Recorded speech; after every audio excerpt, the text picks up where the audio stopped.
Michael Burry warns of an extended multi-year recession. It is no longer news that the world's largest economy is falling apart.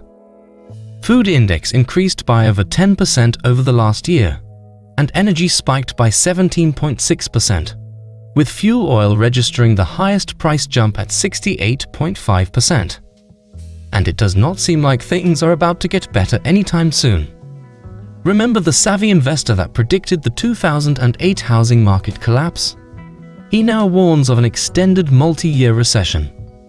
What does this mean for the US economy and the entire world? How can we stay afloat in these times? What stocks are currently our safe haven? Join us as we discuss the expert opinions of Michael Burry. In 2005, Burry told his investors to come in with him on a massive bet against the housing market. And even though it took years for his predictions to fully play out, they eventually did. He returned a massive personal profit of $100 million and made his investors content and richer with $700 million profit. From the start of the century to 2008, Michael Burry's Reccesion asset management total returns have ballooned to over 480%. In a now-deleted tweet, the Reccesion asset management founder said, "What strategy will pull us out of this real recession? What forces could pull us so? There are none. So we are looking at an extended multi-year recession." The investor from The Big Short seems to be arguing that there aren't many viable options for the Federal Reserve and the US government to support growth. He has previously charged that officials flooded the economy with cash during the pandemic, driving inflation, and warned that this could make it harder and more expensive to promote growth in the future, especially if doing so would lead to price hikes. For a time now, Burry has been calling for a recession. He remarked in June that Americans are borrowing more and saving less as a result of rising prices and interest rates, and that they will almost certainly deplete their savings by Christmas. According to him, these trends pose a threat to consumer spending, corporate profits, and the economy overall. The founder of Reccesion Asset Management also mentioned in his most recent tweet that other analysts are predicting a mild, brief recession rather than a severe, protracted one. The hedge fund manager has been upset that the prolonged economic downturn could have been averted. The number of unemployed persons remains 6 million people, holding steady at 3.7%. As you would expect, since teenagers have the least working experience, they are the most displaced demographic. There are slightly more unemployed men than women, and the number of permanent job losers rose by 127,000 to 1.4 million in November. Temporarily laid-off workers have been steady at 803,000 people. It doesn't get better. The number of people that have been jobless for 27 weeks or more are still at 1.2 million in November. So far, the long-term unemployed accounted for 20.6% of all unemployed persons. Michael Burry has raised the recession alarm, warning that there is no way to prevent the US economy from contracting and that it will likely last for several years. Way back in April, the US government published statistics indicating that sales of new single-family houses declined by roughly 17% month-on-month to 591,000.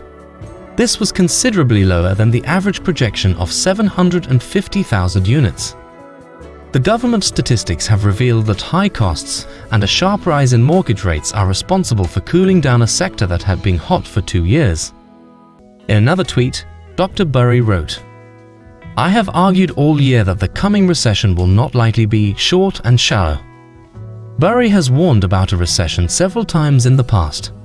In May, the Big Short investor cautioned about a looming consumer recession and more earnings trouble. In April, he said that the Federal Reserve has no intention of fighting inflation, adding that the Fed's all about reloading the monetary bazooka, so it can ride to the rescue and finance the fiscal put. While this week, Tesla CEO and Twitter chief Elon Musk also warned about a severe recession. He urged the Federal Reserve to cut interest rates immediately, emphasizing that the Fed is massively amplifying the probability of a severe recession. And on the 6th of December 2022, Dr. Curry tweeted, "Okay, I will not delete going forward. Elon has my trust. For now. If you don't think Michael Burry's trust is worth anything, just remember that he shot to fame after his billion-dollar bet against the mid-2000s housing bubble was immortalized in the book and the movie The Big Short. He's also known for investing in GameStop before it became a meme stock, even betting against Elon Musk's Tesla and Cathie Wood's ARK Innovation Fund last year, before issuing dire warnings about market bubbles and crashes. The Big Short investor Michael Burry reveals 5 stocks he bought last quarter, after slashing his portfolio to a single holding. Now his US stock portfolio has gone from a single holding to 6, with the value of his portfolio jumping from about $3 million to over $41 million. The investor of The Big Short fame quadrupled his stake in Geo Group, which invests in private prisons and mental health facilities, to just over 2 million shares worth $15.5 million at the end of September. At the end of November, the stock recorded new 52-week highs that the hedge fund manager has taken advantage of. The Scion Asset Management chief also built a $10 million stake in Curate Retail and established smaller positions in Aerojet Rocketdyne, Charter Communications, CoreCivic, another direct competition, and Liberty Latin America. Overall, Burry's US stock portfolio ballooned in size to $41.3 million, compared to only $3.3 million at the end of June. Yet it's still a fraction of its size at the end of March, where it contained 11 stocks worth a combined $165 million, excluding bearish set options that Scion held against 206,000 Apple shares. These are the times to brace ourselves for economic hardship and dollar fluctuations. As the world's fiat, the dollar often rises in times of turmoil such as these, in part because investors consider it to be relatively safe and more stable. As inflation has soared in recent months, the dollar has gained tremendously. This leads to an increase in interest rates, and the worries over growth have also worsened. Just as the chief investment officer at an asset management firm, Max Gochman, said, "One of the only ways an American can reap the rewards of a strong dollar is by going on holidays." With a strong economy like the United States economy, a country can attract foreign capital of gigantic proportions. This would allow the nation to continue its role as a major consumption driving force that fuels development of the world economies, in spite of the fact that it is a debtor nation that borrows a lot of this money to consume. This also allows other countries to export to the United States and keep their own economies growing. On the other hand, the value of the dollar decreases as prices rise because it loses purchasing power as the cost of essential goods and services rises.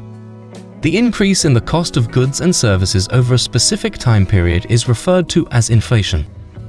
But an economy usually recovers from a recession with the aid of controlled low inflation, which also leads to improvements in employment. At least we cannot quite say that we are in a depression yet. Depression is the stage of deleveraging where austerity measures are combined with debt restructuring, since if you have too much debt to service, you need to take action.